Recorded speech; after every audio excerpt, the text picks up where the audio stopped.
میری بیوی حاملہ ہوئی تو میں نے پورے محلے میں مٹھائی بانٹی، کیونکہ شادی کے 2 سال کے بعد اللہ نے مجھے یہ خوشخبری سنائی۔ اس دوران میں نے بیوی کو گھر کا کوئی کام نہ کرنے دیا، ہر وقت اسے خوش رکھنے کی کوشش کرتا۔ بیوی جو بھی بات منہ سے نکالتی میں اس کی ہر بات مان جاتا، مگر ڈیلیوری سے کچھ دن پہلے میری بیوی اچانک زمین پر گری اور اس کا انتقال ہو گیا۔ اس کے ساتھ میرا بچہ بھی مر گیا۔ میں بیوی کے پاس بیٹھا رو رہا تھا۔ جنازہ اٹھانے سے پہلے مجھے کسی آدمی نے ایک کپڑا اور ایک کاغذ دیا اور کہنے لگا کہ اس کپڑے کو اپنی بیوی کی ناک سے لگاؤ اور اس کاغذ پر جو لکھا ہے اسے بیوی کے کان میں پڑھو، پھر اس کا کرشمہ دیکھنا۔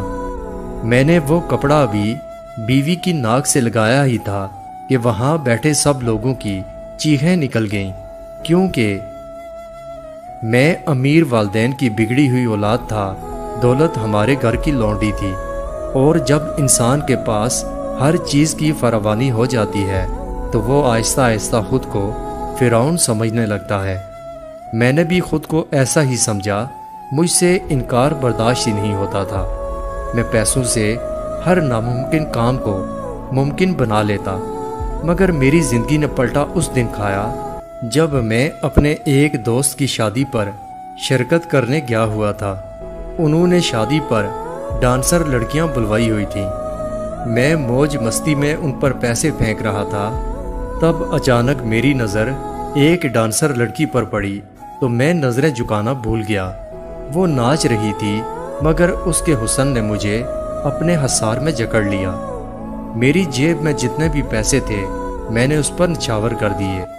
اس کے ساتھ جو مرد آیا تھا میں نے اس سے رابطہ نمبر لے لیا۔ میں نے سوچ لیا کہ اس کے ساتھ میں کچھ ہفتوں کے لیے دوستی رکھوں گا، اس لیے اگلے ہی دن میں اپنی دونوں جیبیں پیسوں سے بھر کر اس کے کوٹھے پر چلا گیا۔ میں نے ان کی نائکا سے کہا کہ مجھے اس لڑکی سے ملنا ہے۔ وہ مسکرا دی اور کہنے لگی، جانتے ہو ہمارا وقت بہت قیمتی ہوتا ہے اور اس کی قیمت بھی ادا کرنی پڑتی ہے۔ میں نے اپنی جیب سے نوٹوں کی گڈیاں نکال کر میز پر رکھ دیں۔ نائکا نے مجھے اس کے کمرے کی جانب بھیج دیا۔ میں جب وہاں پہنچا تو اسے ہر قسم کی سجاوٹ سے عاری پایا۔ وہ بہت اداس لگ رہی تھی۔ میں نے کہا، کیا بات ہے، تم اداس کیوں ہو؟ تو اس نے بتایا کہ وہ کسی چودھری کی وجہ سے پریشان ہے۔ میں ایک دم غصے میں آ گیا اور کہا کہ یہ کون ہے اور اس نے کس بنا پر تمہیں تنگ کیا؟ اب وہ دور نہیں رہا کہ تم ان چودھریوں کے ہاتھوں پریشانی اٹھاؤ۔ ایسی کسی بھی صورتحال میں فوراً پولیس کو کال کر دیا کرو۔ وہ میری بات سن کر ہنستے ہوئے کہنے لگی، آپ مجھے بتائیں کہ میں پولیس کو فون کر کے کیا کہوں گی؟ یہ کہوں گی کہ چودھری مجھ سے ناراض ہیں اور فون نہیں کر رہے۔ اس کی بات سن کر میرے کانوں سے دھواں نکلنے لگا۔ میں نے کہا، کیا مطلب؟ وہ کہنے لگی، چودھری میرے بہت بڑے قدردان ہیں اور میں ان کی اسیر ہوں۔ وہ ہر مہینے مجھے بہت بڑی رقم دیتے ہیں اور مجھ سے بس اتنا سا تقاضا کرتے ہیں کہ میں صرف ان تک محدود رہوں۔ مگر میری نائکا کل مجھے زبردستی اپنے ساتھ لے گئی۔ نہ جانے چودھری کو کیسے خبر ہو گئی اور اب وہ میرا فون نہیں اٹھا رہا۔ اسی وقت اس کا فون بجنے لگا اور جب اس نے اسکرین کی طرف دیکھا تو ایسا لگا جیسے اس کی آنکھوں کی روشنی واپس آ گئی ہو۔ وہ بے انتہا خوش ہوئی، کہنے لگی، معاف کیجیے گا، چودھری کا فون آ گیا۔ اتنا کہنے کے بعد وہ اٹھ کر باہر نکل گئی، جبکہ میں اٹھ کر اپنے گھر آ گیا۔ میں نے سوچ لیا کہ آج کے بعد کبھی اس کوٹھے کا رخ نہیں کروں گا، مگر میں اپنے فیصلے پر 2 دن سے زیادہ نہیں ٹک سکا۔ میرا دل اس لڑکی کی صورت دیکھنے کے لیے بہت بےتاب ہونے لگا۔ بس ایک بار میں اسے حاصل کرنا چاہتا تھا۔ میں دوبارہ کوٹھے پر گیا تو پتہ چلا کہ وہ لڑکی چودھری کے ساتھ باہر گئی ہے۔ نہ چاہتے ہوئے بھی میں اس چودھری سے نفرت محسوس کرنے لگا۔ نہ جانے وہ کون تھا جس کے لیے وہ لڑکی مری جا رہی تھی، اور ایک میں تھا جو اس کے دیدار کو ترس رہا تھا۔ میں نائکا کے ساتھ خرید و فروخت کرنے لگا۔ میں نے کہا، مجھے کسی بھی قیمت پر وہ لڑکی چاہیے، تم اپنی قیمت بتاؤ۔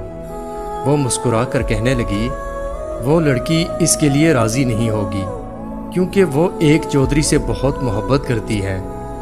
میں نے کہا بس مجھے اس لڑکی کی ایک شام چاہیے اور کچھ بھی نہیں۔ اس کے بعد وہ چودھری کے نام پر عمر بھر بیٹھی رہے، مجھے کوئی پرواہ نہیں۔ نائکا مسکرا کر کہنے لگی، اگر آپ اتنا ہی اصرار کر رہے ہیں تو پھر 10 لاکھ لوں گی۔ میں 10 لاکھ کا سن کر حیران ہوا۔ میں جانتا تھا کہ اتنے پیسے آج تک اس نائکا کو کسی نے نہیں دیے ہوں گے۔ وہ بس میری مجبوری کا فائدہ اٹھا رہی تھی اور میں نے بھی اسے فائدہ اٹھانے دیا۔ میں نے اسے ڈیل کر لی۔ کل شام کا وقت مجھے ملا۔ میں بہت پرسکون ہو چکا تھا۔ دراصل یہ سب میں اپنی انا کی تسلی کے لیے کر رہا تھا، ورنہ مجھے لڑکیوں کی کوئی کمی نہیں تھی۔ اگلے روز شام ہوتے ہی میں وہاں پہنچ گیا۔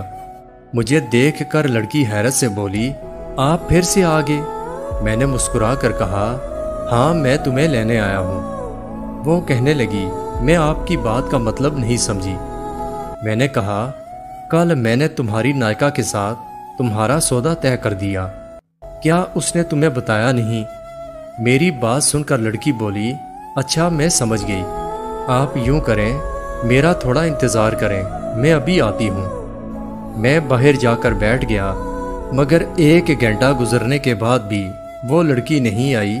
تب میں اٹھ کر اس کے کمرے کی طرف آنے لگا۔ مجھے معلوم ہوا کہ کمرہ تو اندر سے لاک تھا۔ میں نے دروازہ بجایا تو لڑکی غصے سے کہنے لگی، کیا میں نے آپ سے پہلے روز نہیں کہا تھا کہ میں چودھری سے محبت کرتی ہوں؟ جائیں جا کر نائکا سے اپنے پیسے واپس لے لیں۔ میں حیران رہ گیا کہ وہ کیسی عجیب باتیں کر رہی تھی۔ مجھے آج تک کسی لڑکی کی طرف سے اس قدر مزاحمت کا سامنا نہیں ہوا۔ میں غصے میں کوٹھے سے باہر نکل آیا۔ میرا جی چاہ رہا تھا کہ میں سب کچھ فنا کر دوں۔ میں نے سوچ لیا کہ اب سے میں ہر حال میں اس لڑکی کو حاصل کر کے ہی رہوں گا۔ پہلے وہ میری خواہش تھی، مگر اب میری ضد بن گئی۔ میں بس مناسب موقع کی تلاش میں تھا۔ مجھے نہیں پتا تھا کہ یہ موقع مجھے اس قدر جلدی مل جائے گا۔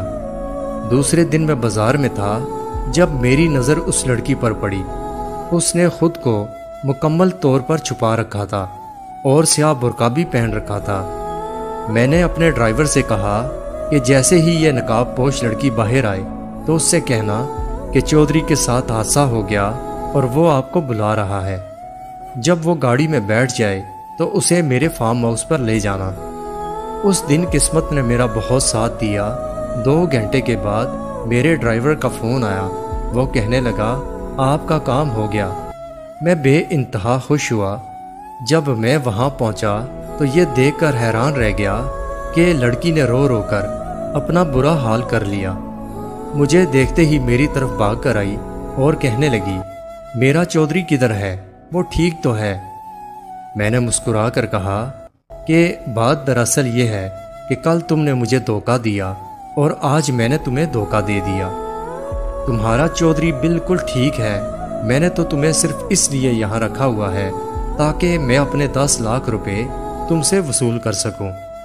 وہ غصے سے کہنے لگی، بہت گھٹیا انسان ہو تم، مجھے تم سے یہ امید نہیں تھی، مگر میری ایک بات کان کھول کر سن لو، تم میرے ساتھ ایسا نہیں کر سکتے۔ میں نے مسکرا کر کہا، دیکھو تو صحیح اس وقت کون ہے جو تمہیں مجھ سے بچائے گا۔ میری بات سن کر وہ رونے لگی۔ وہ اچانک سے اٹھ کر ایک کمرے کی جانب دوڑنے لگی۔ میرے دیکھتے ہی دیکھتے اس نے کمرے کو اندر سے بند کر دیا۔ میرے پاس اس کمرے کی چابی نہیں تھی، لیکن پھر بھی میں نے اسے جانے دیا اور سوچا کہ ایک رات کے لیے اسے یہی بند رہنے دیتا ہوں تاکہ اسے محسوس ہو جائے کہ وہ کتنی بڑی مصیبت میں پھنس چکی ہے۔ یہ سب سوچ کر میں آرام سے جا کر اپنے کمرے میں سو گیا۔ صبح میں نے ماسٹر چابی سے دروازہ کھولا تو لڑکی مجھے دیکھ کر رونے لگی۔ میں نے کہا، میری بات کو غور سے سن لو، تم میرے گھر میں موجود ہو اس بات کا کسی کو نہیں پتا، کیونکہ